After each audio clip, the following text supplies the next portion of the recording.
Welcome to Feel Good from Within. I'm Yvette Le Blowitz, your host. This show is all about finding ways to feel good from within that doesn't cost the earth. And today's guest is Jake Eagle, who is a therapist and co-author with Michael Amster. And their book is The Power of Awe. Overcome burnout and anxiety. Ease chronic pain. Find clarity and purpose in less than 1 minute per day. I hope you learned so much, and this podcast show allows you to grow. Hi everyone, it's Yvette Le Blowitz from spiritgirl.com, and welcome to Feel Good from Within. I'm super excited to be here with you today and with our very special guest, Jake Eagle, who is the co-author of The Power of Awe with Dr. Michael Amster. We're going to be speaking to Jake Eagle today about their brand new book, The Power of Awe, how to overcome burnout and anxiety, ease chronic pain, find clarity and purpose in less than 1 minute per day. Jake Eagle, welcome to the show. How are you today? Hi, Yvette. Nice to be here with you. So great to have you on the show, and I want to welcome our global community and audience. Thank you for being here. I'm truly grateful. Jake, before we dive into your co-author book, The Power of Awe, are you happy to tell our listeners a little bit about yourself? I am currently living in Hawaii. I spent the last 30 years in Santa Fe, New Mexico, where my wife and I lived, and I was in private practice there as a psychotherapist. Before that, I had another career where I was running small companies, which translated in my therapy practice in that I was very pragmatic, the way I worked with people, very results oriented. And I loved doing that work. I was passionate about it. And then at the time when I turned just a little over 60, we decided to move to Hawaii and basically semi-retire. And we got here, and to my complete surprise, I was unhappy. And that was sort of awkward because I had what I call the 3 H's in my life. I was in Hawaii, I had my good health, and I was with my wife, and her name is Hannah. So those are the 3 H's.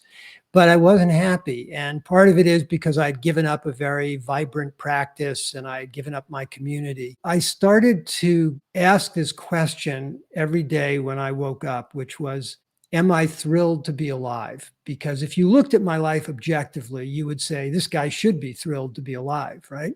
And what was interesting is that over a period of several weeks asking that question, I started focusing on things that were wonderful in my life, things where I really was thrilled to be alive.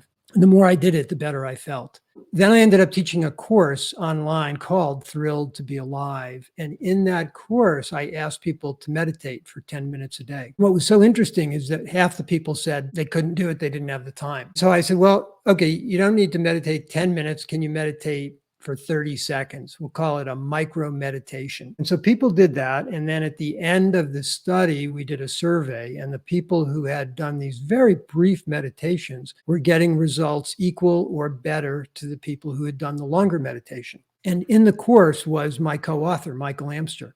And he became really fascinated by how this turned out, and so did I. And so we both decided we would do pilot projects where we would teach people this micro meditation. We called it microdosing mindfulness. And so he did a pilot project. He's a pain specialist. So he worked with his patients who were in chronic pain, and I worked with people who were in emotional distress. We did a 3-week program, and we got great results. And that is how we got started on this, because what we realized is that when people were doing these very short meditations, they were accessing what I now think is the most powerful of all of the positive emotions. And that is the emotion of awe, A.W.E. And it's not an emotion that we always talk about or think about, but it is remarkably powerful. We ended up going and doing a study at UC Berkeley because one of the leading experts on this subject was at Berkeley. His name is Dacher Keltner. And we did a study with 200 frontline healthcare workers. And this is right at the height of the pandemic, and 300 patients. And we did pre-study evaluation. We had people write a 5-minute diary every day for 21 days. And then at the end of it, we did another post-evaluation, and we just saw tremendous improvements, reduction in burnout. And again, this is in the height of the pandemic. reduction in depression, reduction in loneliness, reduction in anxiety, reduction in symptoms related to chronic pain. And then we also saw improvement in terms of mindfulness and well-being. At that point, we knew we really stumbled onto something. Kind of a quick summary of sort of where I came from and how we got into writing this book. That is so incredible. And were you fascinated when people discovered that by doing this, it actually helped their own health and well-being? Yeah, I was completely fascinated, and I'm funnily a little embarrassed actually by the subtitle of the book, because the subtitle is Overcoming Burnout and Anxiety, Ease Chronic Pain, Find Clarity and Purpose in Less Than 1 Minute per Day. And I've never believed in that kind of thing. I've always felt like you have to do the work, you have to be disciplined, and you have to apply yourself. And so here we were presenting to people this opportunity to have all kinds of physical and psychological improvements. And we were saying, and it takes less than a minute a day. So I thought it was absolutely fascinating. And it changed my whole orientation in terms of how I think about working with people. And I think it's really exciting because the majority of the people I speak to who want to meditate don't, because they say, I've heard you need to do 10 minutes a day and I don't have 10 minutes a day. So I think that's what I love about the power of awe and your research and findings, is that it's more accessible to very busy people. When it comes to the title, The Power of Awe, what is the meaning behind the book title?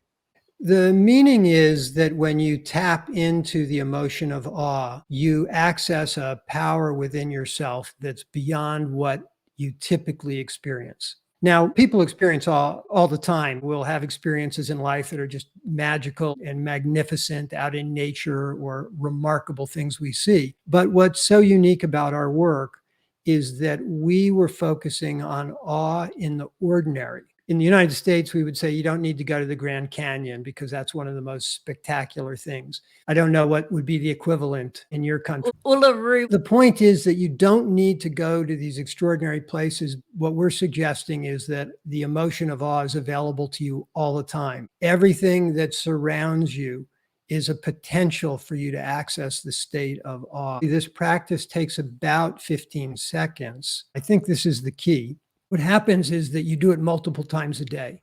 And every time you do it, you're resetting your nervous system. As your nervous system begins to get a little bit cranked up and you experience tension throughout the day, you stop, you do a moment of awe, you recalibrate, you reorient your nervous system to a parasympathetic state. It's a calmer state. It's a state what's known as either rest and digest or rest and repair. It's a little bit unique, though. It's not just parasympathetic. It's parasympathetic with a little bit of charge, with a little bit of stimulation. It's the same state that we're in when we're playful. So if you think about times where you've been playing, say, whether it's with a friend or a child or with a dog or a cat, whatever that is, that sort of energized state where you're very present and you're in a positive state, that's a moment of awe. So when we think of awe, as an example, I went for a walk this morning before our podcast show, Jake, and I just noticed this seagull sitting on this beautiful mosaic artwork. And I looked down and it was nature at its best. I could see the water and an island, and it was sunny and it was lovely. And I felt a moment of awe, appreciation, and like, wow, isn't the world really good? Nature's beautiful. Is that like a moment of awe? I couldn't have described it any better. That's exactly what it is. And just watching you, listening to you talk about it, I can hear it in your voice. When you describe it, your speech slows down, your breathing pattern changes, you're very present with that memory. And that's the moment where your physiology shifts. And you actually just went through all the steps. So we built a model, very simple model, and we used the word awe, A-W-E, as an acronym. A stands for attention. And what you did in that situation is you gave your full and undivided attention to something that you appreciated, that you found to be amazing. And that can be anything. It can be another person. It can be something in nature. It can even be a thought. You can even have a thought that just captivates you. And that's the attention. And then the W is you wait. And we typically say you wait about the length of an inhalation. So it's not long, maybe 5 seconds. And when you're waiting, what happens is that it's called the default mode network. It's the parts of our brain that are kind of responsible for the internal chatter, the monkey mind. It all quiets down. And then as that's quiet and we're focused on something that we appreciate or find to be just amazing, we then have a slightly longer than normal exhalation. And what that does is it enhances whatever sensations are in our body. And because you were looking at something you appreciate or you think's amazing, the sensations in your body are positive. So now you have this longer than normal exhalation, which activates the vagus nerve. And that's this moment of, I think of it as kind of an energetic release. I don't know if you felt that when you were having that moment. I did. I felt like, wow, the world is amazing. Yeah. Which is a very different feeling to when I'm looking on social media at the news of the day and I'm just seeing so many tragic events happening right across the world, which is doom and gloom. And then I went on my walk, as you mentioned, A.W.E, did that practice. I have to say, I couldn't have done the power of all practice if I was looking at my mobile phone, not present. Right. It's not available to us when we're distracted. It requires presence. But here's the really cool thing about it. If you think about all of the spiritual practices and the self-help technologies that are out there, they're all trying to help people come into the present moment. But in a funny way, people struggle with that. They say, well, how do I do that? And what we've done is we've come up with a methodology that very, very simply allows us to do that, in part because it's so brief. People can do this for 15 or 20 seconds, even if they're busy or even if they feel like they have a hectic day. Tell kind of a funny anecdote, which was that you and I were scheduled to meet at a certain time today. And because we're in different time zones, we got it goofed up. So I was there waiting and you didn't know that. And then you sent an email. We'll figure it out. We'll do it. And I had a few moments where I was frustrating myself because I was waiting. And then I decided just take a moment to practice awe. So I looked out the window. I have this fabulous view. I took a moment. I reset my nervous system, calmed myself down, felt completely appreciative of being alive, completely appreciative of the fact that we get to do things like this via Zoom. And I sent you a note and I said, are you still available? And you said, yeah, let's do it. And so here we are. And it's just a very simple example of how we can use a practice like this. And it's incredible. You should actually share that story because whilst you were waiting for me, on Sydney time, but I'm on Queensland time, I was out practicing the power of awe without my mobile phone. And then I get home and I think, oh, here's a message from Jake. And I thought the synchronicity of this event was like, okay, this is now when I need to practice the power of awe because like I feel my anxiety levels rise like, whoa, quick, get ready. I've buggered up the time zone. And then I thought, hang on a minute, just take a moment, reset. And like you said, you go through the motions. And where I sit, I have a beautiful view of outside, which is what you mentioned, where you can look outside and go, it's going to be okay. Exactly. It'll get done. I'm so grateful I've got nature. And I think that's a beautiful thing that comes from your book and your work with Dr. Michael Amster is being able to do it at home. Right. What you did and what I did is we're changing our level of consciousness. And our model is built on this concept that we've identified 3 different levels of consciousness. And when I say consciousness, what I mean is basically our state of mind or state of being. For your listeners, if they want to understand this, you can imagine this or you can draw it with a piece of paper and a pen. So if you were to draw a circle in the center of a piece of paper and it's maybe a couple inches around, and you think of that as what we call safety consciousness. That's where we spend most of our lives. We're very focused on getting things done, taking care of business, making ourselves and those we love feel safe and taken care of. And that's a very significant part of every day. If you go beyond that, you draw another circle that's a little bit larger. We refer to that as heart consciousness. And when you enter a state of heart consciousness, it is when you are in a state of deep appreciation or gratitude. As you do that, your physiology and your psychology shifts because you now have a different perspective. If you then go beyond that, draw a third circle, this one's the biggest of the three, and it includes the other two. We refer to that as spacious consciousness. And typically we access spacious consciousness through some contemplative practice like meditation or qigong or various other forms of martial arts, things that bring us to be very present, kind of that still point.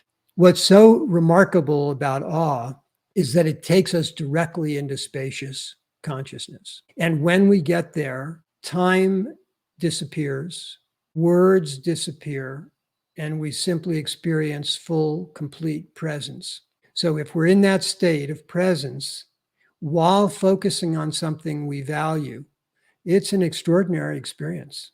And it's a reminder of what's possible as long as we're alive.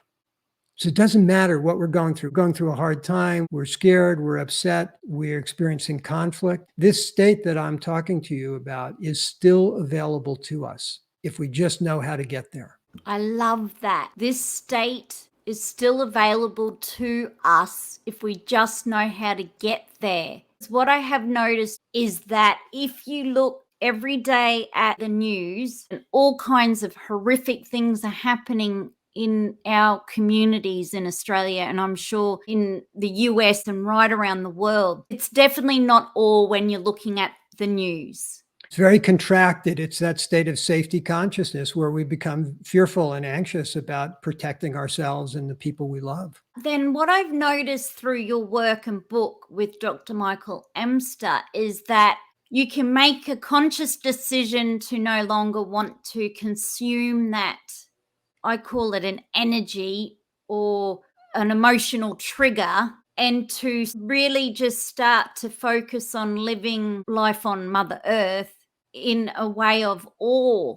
But you have to make a decision and a choice. That's right. And it's a muscle. We talk about it as the awe muscle. And the more you do it, the more you develop it like any muscle. And what happens eventually, Yvette, is that you begin to have these moments arising spontaneously. So even when you're just not intentionally doing it, I have this happening now half a dozen or more times a day. Just find myself in a state of awe. And as I said, it helps reset my nervous system if I have been preoccupied, if I was watching the news, if I was upsetting myself. Because as you say, there are things in the world that happen and we disturb ourselves, we upset ourselves. You're so right. I much appreciate the experience of awe emotionally versus disturbing myself with disturbing news. And I want to ask you, Jake, obviously you've got your 3 H's now. This practice and the research you've done has transformed your life immensely.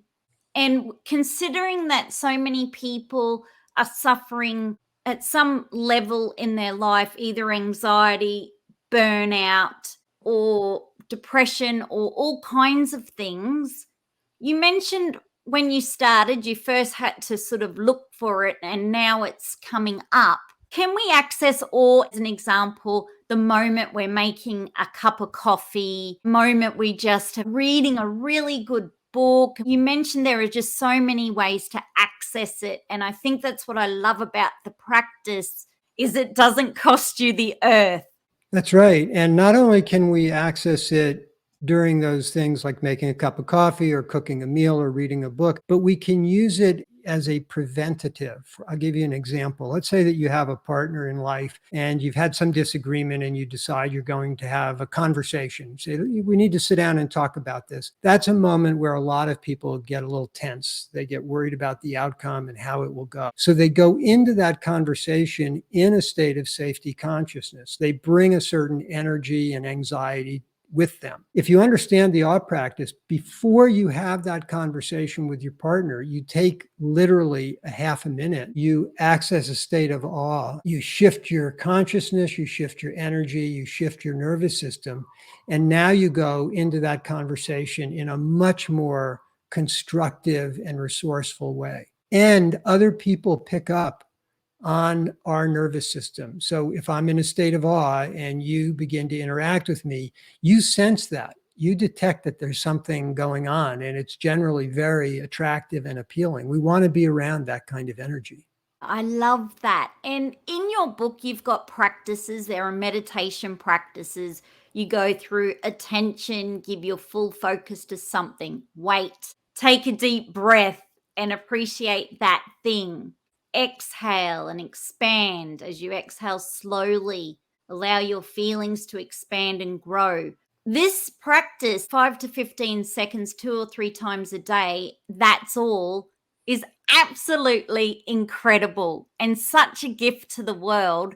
And I'm so glad that you stumbled across it, all because you decided to move to Hawaii That's after right. being a psychotherapist for 30 years of doing that. And I wish I had known this, because I think this would have facilitated my work with people in a really significant way. wow. Basically, as a therapist, you can talk to clients, and if they're in a state of safety consciousness, which they usually are, it makes it an uphill struggle to help them feel better. But if I help them shift their level of consciousness, that opens up all sorts of possibilities in terms of how we can work together and what they can envision, because they're in touch with a different perspective. They experience themselves and the world in a completely different way when they access the emotion of awe. So, does that mean for therapists, teacher, or parents, if we are experiencing more awe, you mentioned the spacious consciousness, obviously, this is going to bring down a lot of stress levels and anxiety and Right. help everyone's nervous system. Yes. And that's why I want to see us introducing this to children at a young age. If we learned these skills when we were in grammar school or junior high or high school or whatever your equivalent is, it would give us a really powerful way to manage our nervous system. For the most part, people don't know how to reset their nervous system quickly and easily. A lot of people use a breathing technique to do that. And a breathing technique can be effective, but if you're in a state of distress, it won't necessarily bring in the kind of relief that awe will bring in. Because with the awe practice, we're shifting our attention in the direction of something we value, appreciate, or find to be amazing. And as soon as we do that, it completely alters our chemistry and our neurotransmitters, and our nervous system is literally reset, like I say, 10 seconds, 15 seconds. That is unbelievable. When it comes to your own self-care rituals, what are some things you do to take care of your own self to prevent burnout? Every morning when I get up, I go outside and I take a minute or 2 minutes to really absorb the awe that is in my life. So I make it a very focused way to start my day. And then every night when I go to bed, no matter what the weather is or what's going on, I go outside on the lanai, our porch, and I look at the sky, the night sky. And again, I take the time to do an awe practice, kind of an extended awe practice, where I'm really allowing myself to soak in the beauty that surrounds me. And I do that no matter what's going on, no matter how I feel. And every time I do it, I'm so grateful that I took that minute or 2 minutes. That's my absolute every morning and every night. And then typically during the day, in between tasks, I'll typically stop and try and do a very brief awe practice. But as I mentioned to you, it's happening spontaneously. I'm not having to think about it. One of the things we talk about in this work is that we replace force, we replace trying with presence. So instead of having to have willpower and discipline and work hard at something, we're saying, don't approach this in that way. This is very, very easy and organic. All you have to do is give yourself, again, 15, 20, 30 seconds to find the beauty that surrounds you. It's around us all the time. We just have to find it. I love that. To find the beauty, it surrounds us all the time. We just have to find that. I'm noticing when I experience awe, also a deep sense of gratitude. Yes. If you think of that model of safety and then heart and then spacious, gratitude is in the heart realm. We often can describe it. When we go beyond gratitude, we're going into spacious consciousness.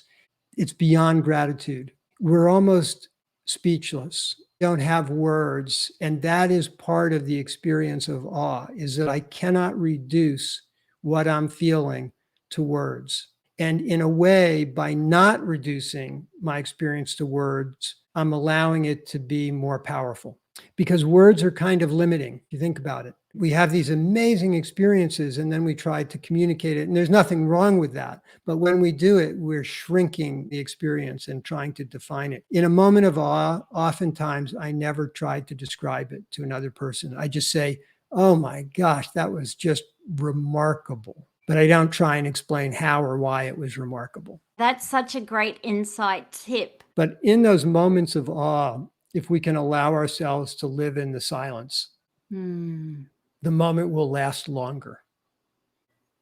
In those moments of awe, to live in the silence, those moments will last longer.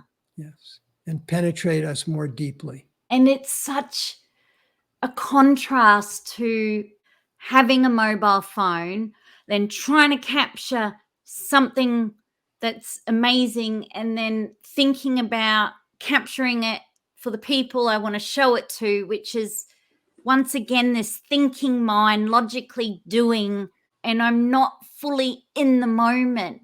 And we practice our awe, we don't need to every single minute have our phone capturing, there's the night sky, there's the nice cup of coffee, oh, there's the clouds, there's the bird. I think that we could spend less time trying to catalog our experience and just simply have our experience. However, I will tell you that on our website, which is thepowerofawe.com, we've created a page where people can upload moments of awe. And so people are using their phones to do that. The reason we did it, Yvette, is because we know that people aren't going to put their phones down completely. So this is a chance when you're on your phone or at your desktop computer to go to thepowerofawe.com, look for the Moments of Awe page and see what other people find to be awe-inspiring. And that tends to stimulate the awe within us. So we realize it's probably better if people aren't on their phone, but if they are on their phone, at least this is another way to experience awe. I'm going to upload some photos. Great. Especially when I go to the Maldives. Okay, I've got to fess up. I do have my mobile phone out and I want to capture the colors of the water, because then when I come home, I want to keep looking at it over and over and over again at times, which was very beneficial during COVID when we couldn't travel. Right. And I was able to look at that. What's fun is that we can access awe through our memory. In other words, we could be locked in a room with nothing to look at and we could remember a time of awe. We could remember if you had a wonderfully deep, meaningful relationship with your grandfather, your grandmother, or a childhood friend. Just going back and thinking about that person, you can recreate a moment of awe. I love that. And before we say goodbye, what is your hope for your newfound book readers or audiobook listeners? My hope is that people will slow down and really savor the book and realize how accessible this experience is. In the book, we have about 36 experiences that you can use to guide you. And there are all sorts of different things. You can do most of them very simply. You don't have to go anyplace extravagant. And they're basically a way to build that awe muscle.